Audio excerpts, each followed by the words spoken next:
नमस्कार, मैं हूं शिवांगी और आप देख रहे हैं A1 न्यूज बिहार। आज है 18 जनवरी। तो चलिए फटाफट जानते हैं बिहार की तमाम बड़ी खबरों को। पहली खबर है, सिवान में यूपी से एक मास्टरमाइंड शराब तस्कर के साथ पुलिस ने कुल 3 शराब तस्करों को गिरफ्तार किया है। शराब तस्कर के पास से पुलिस ने 250 पीस विदेशी 8 PM शराब बरामद किया है। तीनों शराब तस्कर यूपी से शराब लेकर बाइक से बिहार में डिलीवरी करने के लिए लेकर निकले थे। इसी बीच बिहार यूपी बॉर्डर पर मौजूद पुलिस कर्मियों की इसकी जानकारी लग गई, जिसके बाद पुलिस ने तीनों शराब तस्कर को रंगे हाथ गिरफ्तार कर लिया।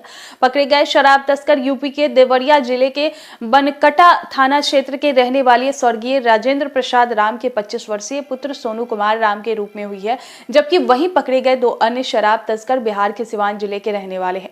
पकड़े गए शराब तस्करों की पहचान जिले के दरौली थाना क्षेत्र के दोन गांव निवासी मुकुल मियां के 18 वर्षीय पुत्र अफजल मियां तथा मुफस्सिल थाना क्षेत्र के कदवाड़ा गांव निवासी दीवाना यादव का 25 वर्षीय पुत्र तुलसी कुमार यादव के रूप में हुई है। तीनों शराब तस्करों के साथ एक बाइक को भी पुलिस ने बरामद किया है। अगली खबर है बिहार से, जहां बिहार सरकार जनता के हित में कई योजनाएं चला रही है, जिसमें एक भवन निर्माण से जुड़ी मजदूरों के लिए भी है। अगर आप बिहार श्रम विभाग के अपना पंजीकरण कराते हैं तो आपका श्रमिक कार्ड बन जाएगा। एक बार आपकी श्रमिक कार्ड बन जाए के बाद आपके बच्चे बिहार श्रम विभाग के छात्रवृत्ति का लाभ प्राप्त कर सकते हैं।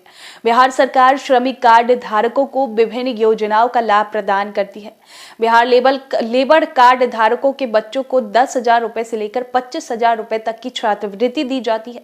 बिहार लेबर कार्ड स्कॉलरशिप के तहत मजदूरों के बच्चों को पढ़ाई के लिए 25,000 रुपए तक की स्कॉलरशिप दी जाती है। इसके लिए छात्रों के माता पिता या दोनों में से किसी एक के पास लेबर कार्ड होना चाहिए। मजदूरों को पढ़ने वाले बच्चों के लिए बिहार लेबर कार्ड स्कॉलरशिप की भी शर्तें हैं। एक श्रमिक के अधिकतम 2 बच्चे इस योजना का लाभ मिल सकता है। योजनाओं के तहत 10वीं और 12वीं की परीक्षा में 80% या उससे ज्यादा अंक लाने पर 25,000 रुपए दिए जाते हैं, जबकि 70% को 79.99% अंक लाने पर 15,000 रुपए और 60 से 69.99% अंक लाने पर 10,000 रुपए दिए जाते हैं। अगर माता पिता में से किसी एक के पास लेबर कार्ड है और आप नंबर की शर्त को पूरा करते हैं तो आप बिहार सरकार की आधिकारिक वेबसाइट पर जाकर आवेदन कर सकते हैं। अगली खबर, पटना के गंगा नदी पर दीघा और सोनपुर के बीच जेपी सेतु का समानांतर बनने वाला 6 लेन का नया पुल 42 महीनों में बनकर तैयार हो जाएगा। पुल निर्माण के लिए सड़क परिवहन एवं राजमार्ग मंत्रालय के निविदा जारी कर दी है। एजेंसी का चयन होते ही इसका निर्माण कार्य प्रारंभ कर लिया जाएगा। नए पुल को जेपी सेतु की दक्षिण की तरफ से गंगा एक्सप्रेसवे को जोड़ने के लिए अलग से 3.085 किमी की सड़क बनाई जाएगी। पुल निर्माण के लिए कुछ दिन पहले ही पब्लिक इन्वेस्टमेंट बोर्ड ने मंजूरी दी थी। पुल के एक अप्रोच रोड के निर्माण पर 2635.9 करोड़ रुपए का खर्च आएगा। निर्माण में किसी तरह की समस्या उत्पन्न नहीं हो तो वर्ष 2026 में नए पुल से आवागमन शुरू हो जाएगा।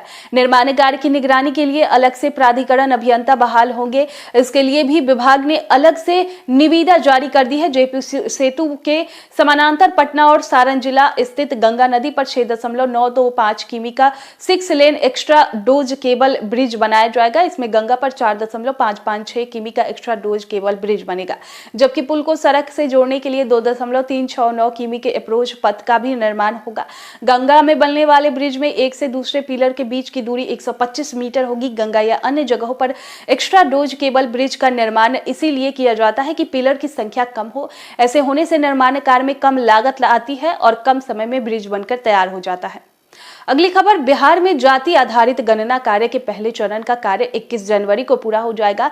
इस चरण के तहत राज्य भर में सिर्फ उन्हीं घर या बसावट की गणना हो रही है जिसमें लोग रहते हैं। अगर कोई व्यक्ति कहीं चले गए हैं और उनका घर बंद भी है तो प्रगणक पड़ोसी से जानकारी लेकर मकान नंबर और इसमें रहने वाले परिवारों की संख्या को मकान पर लाल चौखाना बनाकर इसमें अंकित कर दे रहे हैं। सूचना के अनुसार राज्य भर में अब तक मकान की गणना का लगभग 75% कार्य पूरा हो चुका है। इसके इस निर्धारित समय पर पूरा होने की संभावना जताई जा रही है। मकानों का गणना कार्य 21 जनवरी को पूरा होने के बाद सभी जिलों को इसकी समेकित सूची राज्य मुख्यालय में जाति आधारित गणना कार्य के लिए बनाए गए नोडल डिपार्टमेंट सामान्य प्रशासन विभाग को भेजेंगे। इसके बाद इन्हें सामहित समाहित करके राज्य स्तर पर जिलावार सूची तैयार होगी। इससे पता चलेगा कि कितने मकानों या बसावटों में कितने परिवार रह रहे हैं। इसके बाद दूसरे चरण में इन परिवारों की जाति की गणना की जाएगी। अब तक की सूचना के अनुसार दूसरे चरण की गणना का कार्य अप्रैल से शुरू होने की संभावना है। इससे पहले जाति आधारित गणना को करने के लिए भरे जाने वाले फॉर्म के फॉर्मेट को फाइनल किया जाएगा। सामान्य प्रशासन विभाग ने जाति आधारित गणना के पहले चरण में चल रहे मकानों की गणना कार्य का सभी जिलों में समुचित मॉनिटरिंग करने के लिए एक पदाधिकारी नामित किए गए हैं। इन पदाधिकारियों का दौरा संबंधित जिलों में चल रहा है। इसके अलावा राज्य स्तर पर इस कार्य के जीएडी के सचिव मोहम्मद सोहेल को नोडल पदाधिकारी बनाया गया है। सभी जिलों के डीएम के साथ वीडियो कॉन्फ्रेंसिंग के माध्यम से उनकी निरंतर मीटिंग हो रही है। विभागीय अधिकारियों से मिली सूचना के अनुसार अब तक किसी जिले से मकान की गणना के दौरान कोई समस्या सामने नहीं आई है।